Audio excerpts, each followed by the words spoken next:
Hey, this is Charlie Thompson, and this is a quick video on how to use Google Earth. So in this video, we'll go over how to set up the settings, how to turn on and off the latitude and longitude grid lines. Those are super helpful.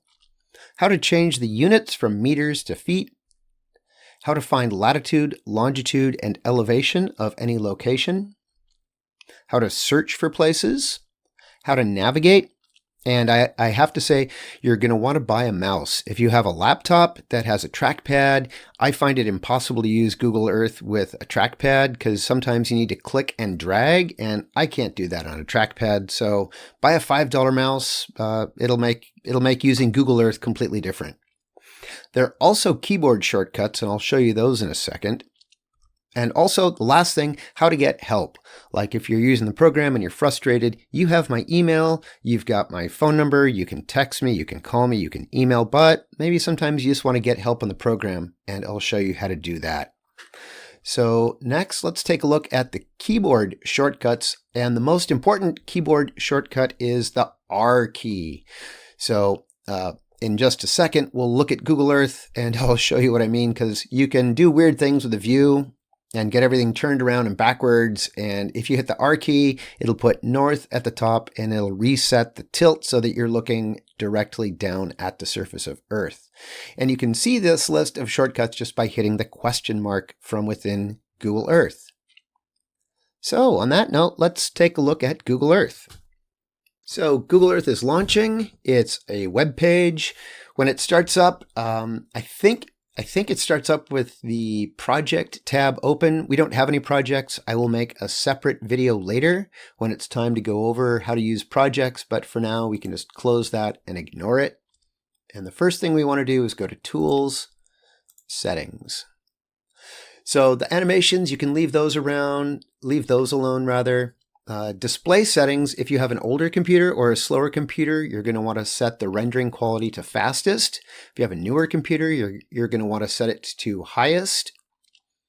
The units, the format and units, the units of measurement, we want those in feet and miles.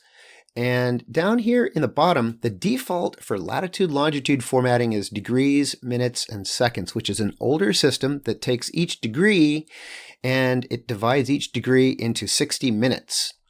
And each of those minutes gets divided up into 60 seconds. So a minute is a 60th of a degree and a second is a 60th of a minute. And down here in the lower right corner, and I know you can't see it on the video, but when you open up Google Earth, you'll be able to see it. In the lower right, it shows you the camera. So when we're looking at the view, it's telling us this is the way Earth would look if you're 13,000 miles above the surface. So it's not the elevation of the spot that you're looking at, it's how far above the surface your imaginary viewpoint is. And then it has the latitude, it has latitude and longitude. Latitude is first, and in this case it says 0 degrees, 0, 0, and then it has a little single apostrophe or tick mark, like the one we use for feet, and that's for minutes. And then there's a double tick mark, that's for seconds. So 0 degrees, 0 minutes, 0 seconds. But we don't want that system, we want decimal. And now it should say 0.0001 degrees north, 0.000 degrees west.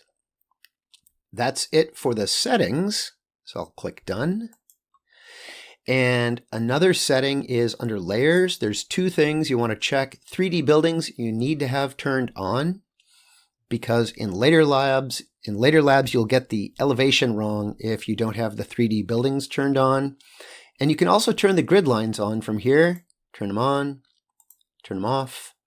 I'll leave them off for now, but that takes care of the settings that we need to change there. You can also turn on the grid lines either from this drop-down under View, Show Grid Lines, or just Control G. So I'm going to move us, I'm just clicking and dragging. Let's zoom in to California.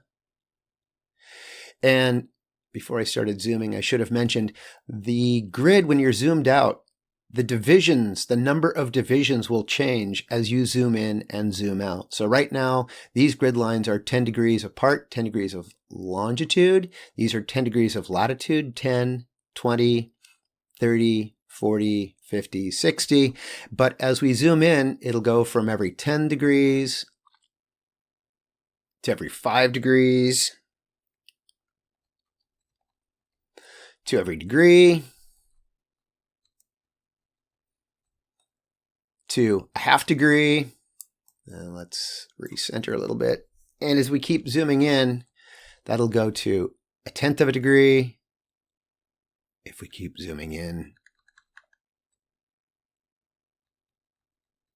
we'll get to, now it's showing us in 5/100ths of a degree. That's not super useful if we zoom in a little bit more. Now it's every 100th of a degree.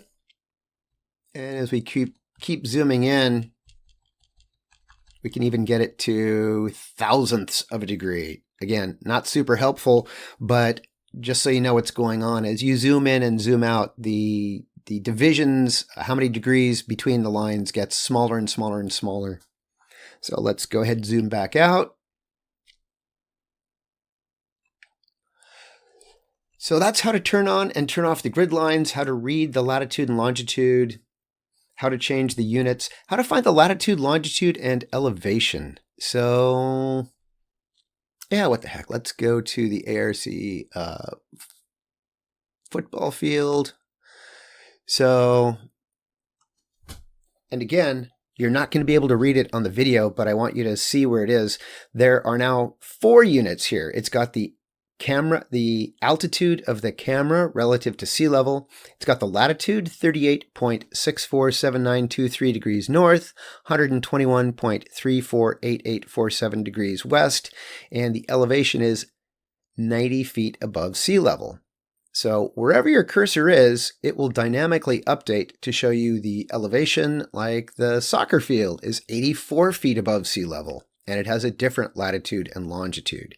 So latitude is always first, longitude is second. To find the latitude and longitude, the swimming pool, the location of the swimming pool, the surface, at least according to Google Earth, of the swimming pool is 81 feet above sea level, 38.649511 degrees north, 121.346175 degrees west.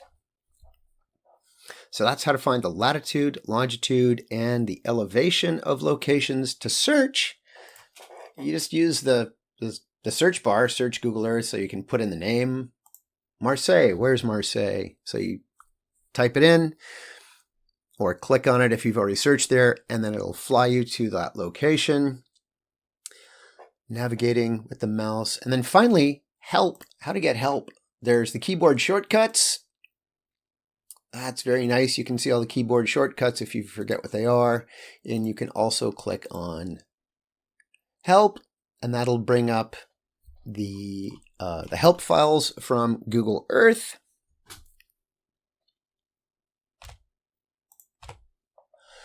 And that's pretty much it. That takes care of how to set up the settings, how to find locations, how to find latitude, longitude, and elevation, how to turn the grid lines on and off. If you have any questions about anything, please give me a call, send me an email, send me a text, whatever works for you. I hope you enjoy using Google Earth. Yeah, I would suggest checking out the places that you've lived, check out the places that you've visited, check out vacation sites. Google Earth is a treat.